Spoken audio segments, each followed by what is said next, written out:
Okey, Assalamualaikum. So, saya akan tunjukkan kaedah penggantian. Okey. So, lihat pada contoh yang pertama. X tambah 2Y sama dengan 5. Okey, ini adalah persamaan 1. 2X tolak 3Y sama dengan 3. Ini adalah persamaan yang kedua. Okey, jadi daripada persamaan pertama ni, kita boleh hasilkan persamaan yang ketiga. So, kita ungkapkan X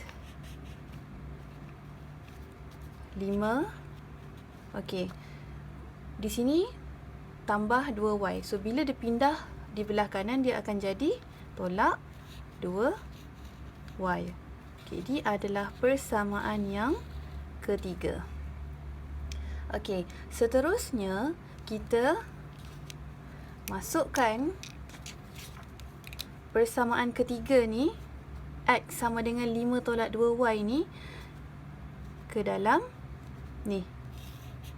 Okey, kita gantikan dia. So 2X. So kita gantikan dengan 5 tolak 2Y. Tolak 3Y sama dengan 3. Okey.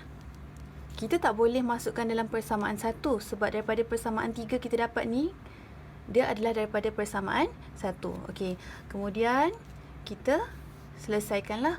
So 2 darab 5 awak akan dapat 10 tolak 2 darabkan dengan 2Y, kita akan dapat 4Y tolak 3Y sama dengan 3. Kemudian kita kumpulkan. Okey, so sini negatif 4Y tolak 3Y sama dengan 3. Okey, di sini adalah positif kan? So bila dia pindah, dia akan jadi negatif. So tolak 10. Okey, negatif 4Y tolak 3Y. Hutang RM4, hutang lagi RM3. So berapa jumlah hutang? So kita ada jumlah hutang kita 7Y sama dengan, okey, 3 tolak 10 awak akan dapat negatif 7.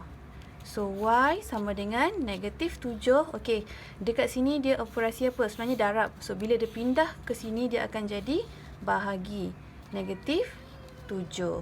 So Y sama dengan, kita permudahkan, negatif 7 bahagi negatif 7 awak akan dapat 1.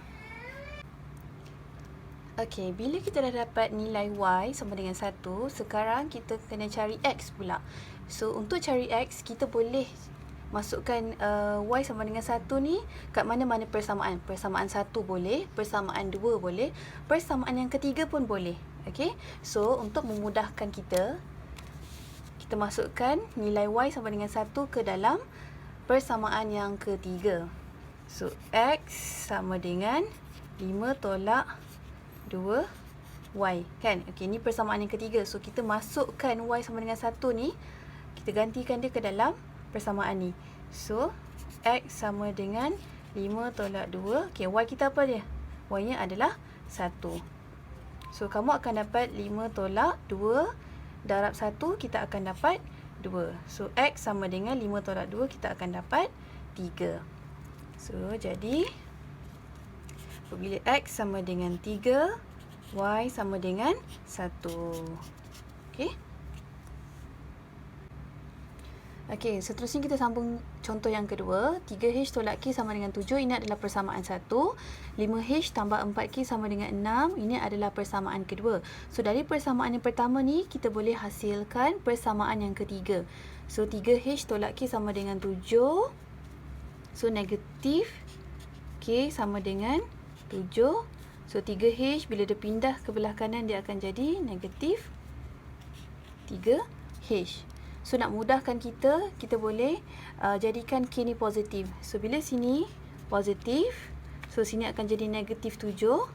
Dan sini akan jadi negatif positif 3H. So ini adalah persamaan yang ketiga. Alright, seterusnya kita masukkan nilai K, iaitu negatif 7 tambah 3H ni ke dalam persamaan yang kedua. So 5H tambah 4K sama dengan 6. Okey, so kita nak masukkan dalam persamaan kedua ni lah nilai K ni. Jadi 5H tambah 4, K-nya adalah negatif 7 tambah 3H sama dengan 6. Okey. Kemudian kita kembangkan dia, kita selesaikan dia. So 5H tambah, okey, 4 darab dengan negatif 7. So positif jumpa negatif, dia akan jadi negatif. So 4 darab 7, 28. Okey, positif jumpa positif, positif. 4 darab 3H, kita akan dapat 12H sama dengan 6. Alright. Kemudian kita selesaikan H di sebelah kiri dan yang nombor di sebelah kanan. So kita ada 5H tambah 12H sama dengan 6. Okey, negatif 28. Bila kita pindahkan dia ke sebelah kanan, dia akan jadi positif. So 6 tambah dengan 28. So 5H tambah 12H, kita akan dapat 17H sama dengan 6 tambah 28, 34. Okey, sekarang kita cari nilai H. H sama dengan 34 bahagi 17. Okey, sebab dekat sini kan darab. Okey, so bila dia pindah ke sini belah kanan, dia akan jadi operasi bahagi. Jadi H sama dengan 34 bahagi 17, kita akan dapat 2. Okey. So bila dah dapat nilai H, kita perlu cari nilai K. So kita boleh masukkan ke mana-mana persamaan. Persamaan 1 boleh, persamaan 2 boleh, persamaan yang ketiga pun boleh. Bagi memudahkan kita, kita masukkan nilai H sama dengan 2 ke dalam persamaan yang ketiga. So K sama dengan negatif 7 tambah 3H kan. So H kita adalah 2. So K sama dengan negatif 7 tambah 3H ni adalah 2. Kemudian kita selesaikan. Negatif 7 tambah 3 darab 2 dapat 6. Okey, negatif 7 tambah 6, kita akan dapat negatif 1. Ingat, hutang RM7, kita bayar RM6. Selesai tak hutang kita? Kita ada lagi hutang RM1 kan? So kita boleh tulis negatif 1. Jadi apabila H sama dengan 2, K sama dengan negatif 1. Selesai.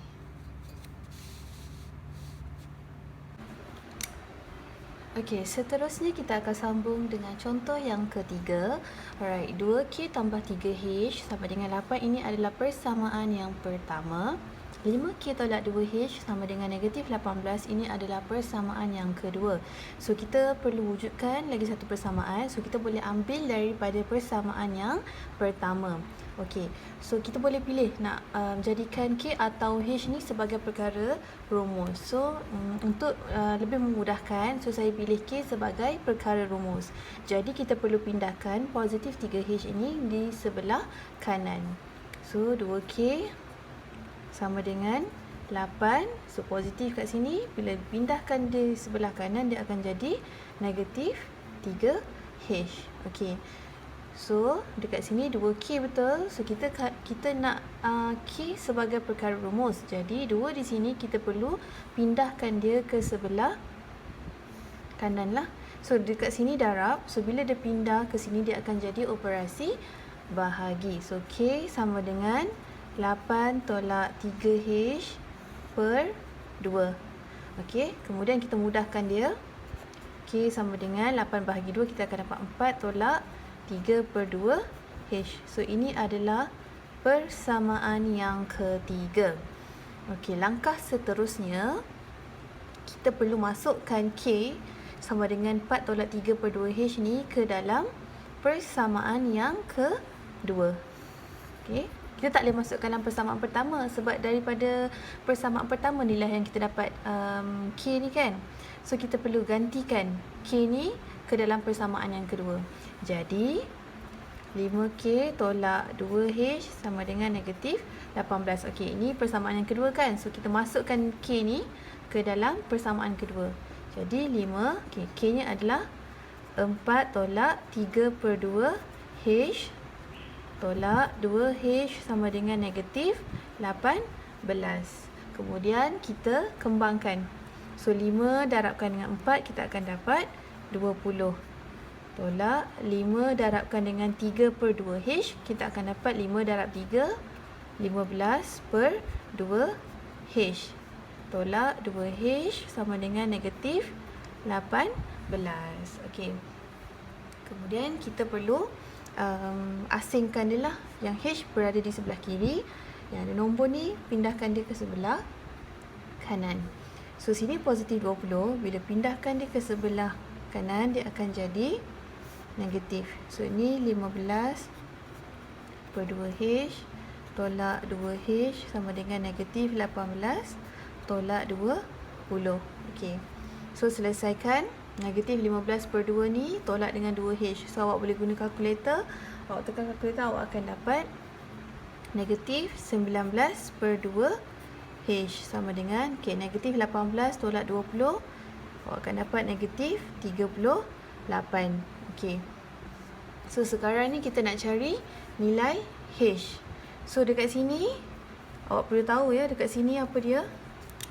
Sini sebenarnya dia darabkan negatif 19/2 darabkan dengan H. Ini sebenarnya macam ni. So bila kita pindahkan negatif 19/2 ke sebelah kanan, dia akan dapat bahagi, operasi bahagi. So H sama dengan negatif 38. Okey, bila kita pindahkan yang ni, dia akan jadi operasi bahagilah. So negatif 19 berikan dengan 2.